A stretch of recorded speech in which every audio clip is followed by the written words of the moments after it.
ప్రస్తుతం వైసీపీలో సతీష్ రెడ్డి జాయిన్ అయ్యారు. ప్రస్తుతం సతీష్ రెడ్డితో మాట్లాడదాం. సార్, ఎందుకు టీడీపీని వీడి ఈరోజు వైసీపీలో జాయిన్ అయ్యారు? ఎందుకు కారణం ఏంటి? తెలుగుదేశం పార్టీలో రాజకీయాలు భ్రష్టుపట్టాయి. అది ఒక రాజకీయ పార్టీ అనే దానికంటే కూడా ఈరోజు ఒక వ్యాపార సంస్థగా మారిపోయింది. డబ్బులు ఉన్న వాళ్ళే ఆ రాజకీయం చేయాలనేటువంటి పరిస్థితి ఒకటి. ఆ తర్వాత చాలామంది సీనియర్లను పార్టీ కోసం కష్టపడినటువంటి వాళ్లకు విపరీతంగా అవమానాలు జరుగుతున్నాయి. డబ్బులు ఉన్నటువంటి వాళ్ళకే ఈరోజు అక్కడ విలువలు ఉన్నాయి. డబ్బులుండి ఒకసారి చేసిన తర్వాత డబ్బులు లేకుండా పోతే మళ్ళీ వాళ్ళని తీసుకొని పక్కన పారేసి మళ్ళీ డబ్బులుండే వాళ్ళని తీసుకొని వచ్చేటువంటి పరిస్థితి ఉంది. దానికోసం ఆ తర్వాత ఒక స్థాయి లేనటువంటి అర్హత లేనటువంటి వ్యక్తి పార్టీని నడపడం. ఈరోజు చంద్రబాబు నాయుడు ముందరుకున్నా కూడా తెర వెనుకంతా కూడా ఆ పార్టీని నడిపేది లోకేష్ గారు. సో ఒక అర్హత లేనటువంటి వ్యక్తితో, ఎటువంటి రాజకీయ అనుభవం లేనటువంటి వ్యక్తి పార్టీని నడుపుతూ పార్టీని భ్రష్టు పట్టిస్తున్నప్పుడు నేనే కాదు ఈరోజు ఇంకా అనేక మంది బయటకు వచ్చేటువంటి పరిస్థితులు ఉన్నాయి. సార్, అంటే మీరు గతంలో రాజశేఖర రెడ్డి మీద ఫైట్ చేశారు, తర్వాత జగన్ మీద ఫైట్ చేశారు. ఇప్పుడు వైసీపీలోకి వెళ్ళిన తర్వాత ఎలా ఎమ్మడగలను అనుకుంటున్నారు? నేను 25 సంవత్సరాలు తెలుగుదేశం పార్టీని నిర్మించాను పులివెందుల నియోజకవర్గంలో. అన్ని కష్టాలు అన్ని ఇబ్బందులు పడి ఈరోజు చేస్తాను, కానీ నాకు ఎటువంటి గుర్తింపు లేదు. ఈరోజు జగన్మోహన్ రెడ్డి గారికి నేను ఎటువంటి కాంట్రిబ్యూషన్ లేకుండా నేను సాధారణంగా ఆహ్వానించడమే కాకుండా ఆయన చూపించినటువంటి ప్రేమ అభిమానం తర్వాత ఈ రోజు నుంచి నేను బతికిన చివరి క్షణం వరకు ఆయన కోసం, ఆయన శ్రేయస్సు కోసం నాకు ఎంత శక్తి యుక్తులతో నేను తెలుగుదేశం పార్టీకి పనిచేశానో అంతకు రెట్టింపు శక్తియుక్తులతో జగన్మోహన్ రెడ్డి గారి కోసం కష్టపడాలనే నిర్ణయానికి వచ్చాను. కడప ఎంపీ రేసులో సతీష్ రెడ్డి ఉన్నారని ఒక ప్రచారం నిన్న జరుగుతుంది. 100కి 100 రూపాయలు అవాస్తవం. ఎటువంటి కండిషన్ కానీ, ఎటువంటి టికెట్ కానీ లేకుంటే ఎటువంటి పనిని నేను ఆశించి ఈరోజు వైఎస్ఆర్ కాంగ్రెస్ పార్టీలో చేరలేదు. వైఎస్ఆర్ కాంగ్రెస్ పార్టీలో నేను చేరడానికి 2 ముఖ్య కారణాలు.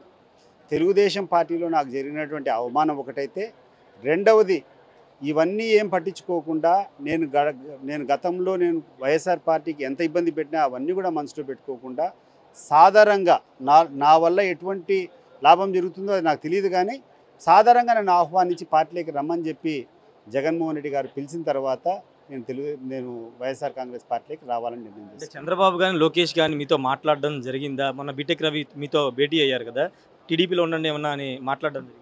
నాతో చంద్రబాబు నాయుడు గారు మాట్లాడలేదు. బీటెక్ రవి గారే కాదు, పుత్తా నరసింహారెడ్డి గారు, ఆ తర్వాత ఆర్ శ్రీనివాసరెడ్డి, వాసు, వీళ్ళు ముగ్గురు కూడా నా దగ్గరికి రావడము, పార్టీలో కొనసాగాలని చెప్పడంతో పాటు చంద్రబాబు నాయుడు గారే మీతో స్వయంగా ఫోన్లో మాట్లాడతారు, దయచేసి తొందరపాటు నిర్ణయం తీసుకోవద్దని చెప్పి కోరడం జరిగింది.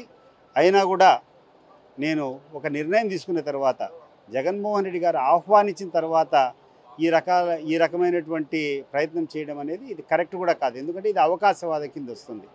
4 సంవత్సరాల వ్యవధి ఉన్నింది తెలుగుదేశం పార్టీ వారికి కానీ చంద్రబాబు నాయుడు గారికి కానీ.